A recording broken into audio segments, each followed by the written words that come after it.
मूंगफली की चिक्की बनाने के लिए हमने यहाँ 250 ग्राम मूंगफली ले ली है और इसे हम भून लेंगे। तो मूंगफलियों को हमने गैस पे भूनने के लिए रख दिया है और इसे हमें लगातार चलाते रहना है, नहीं तो ये नीचे से बहुत जल्दी जल जाती है। और गैस को हमें मीडियम फ्लेम पे रखना है।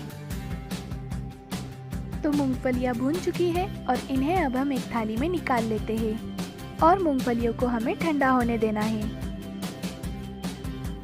तो मूंगफलियाँ ठंडी हो चुकी है और मूंगफलियों को हम हाथों से मसलते हुए इनके छिलके निकाल लेंगे।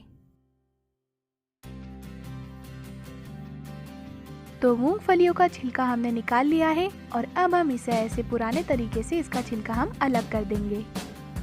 तो मूंगफलियों का छिलका हमने अलग कर लिया है और मूंगफली भी हमारी ऐसे 2 पीस में हो गई है। अगर आपकी मूंगफली अक्खी रह जाए तो आप इसे मैशर से या फिर कटोरी से थोड़ा सा रगड़ के 2 या 3 टुकड़े कर सकते हैं। और हमने यहाँ 250 ग्राम गुड़ ले लिया है। जितनी हमने मूंगफली ली है उतना ही हमें गुड़ लेना है। और चलिए अब हम इसकी बना लेते हैं चाशनी।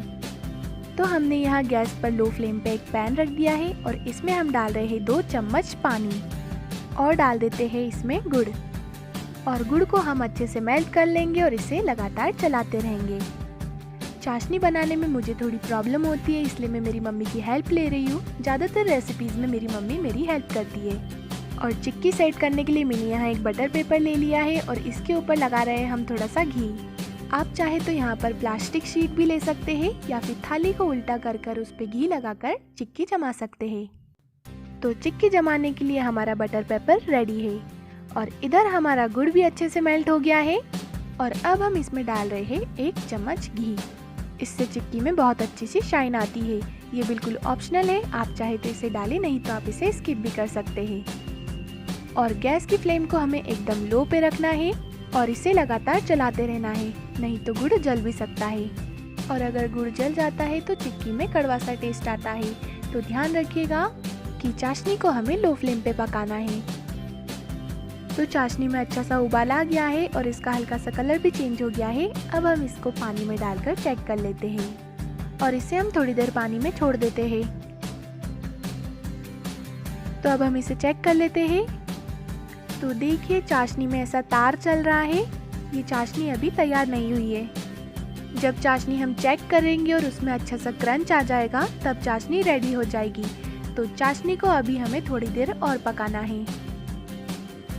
अगर आपने अभी तक मेरे चैनल को सब्सक्राइब नहीं किया है तो प्लीज़ मेरे चैनल को सब्सक्राइब कर दीजिए और अगर आपको मेरी रेसिपी अच्छी लगी तो प्लीज़ मेरे वीडियो को लाइक कर दीजिए।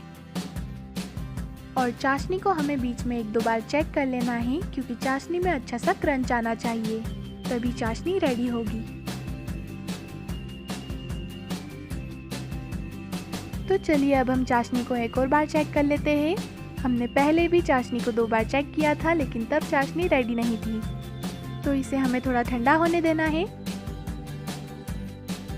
तो देखिए हमारी चाशनी अच्छे से टूट रही है, इसमें अच्छा सा क्रंच आ गया है और चाशनी रेडी है। अब हम कर देते हैं गैस को बंद और सारी मूंगफलियों को हम इसमें डालकर अच्छे से मिला देते हैं। और अब हमें ये सारे काम फटाफट करना है क्योंकि अगर चाशनी ठंडी हो गई तो अच्छे से सेट नहीं हो पाएगी।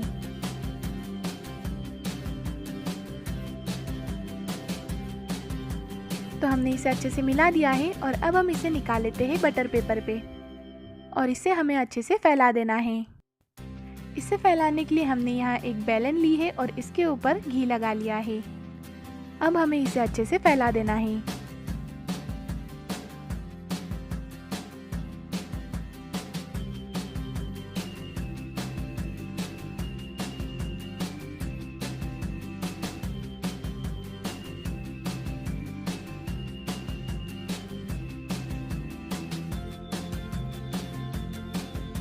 तो हमने इसे अच्छे से फैला दिया है और अभी इसे हम गरम गरम में ही काट लेते हैं क्योंकि अगर ये ठंडी हो गई तो इसे काटने में बहुत ही प्रॉब्लम होगी।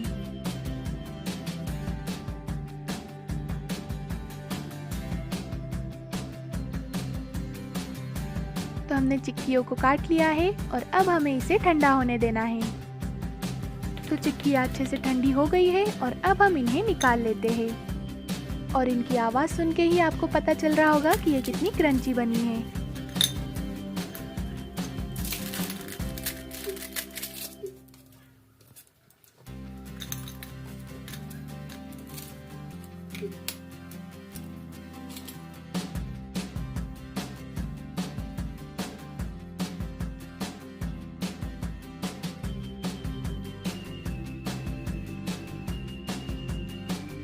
तो हमारी मूंगफली की चिक्कियाँ रेडी है और इसे मैं तोड़ के भी बता देती हूँ। और देखिए ये कितनी आसानी से टूट गई है और कितनी क्रंची बनी है।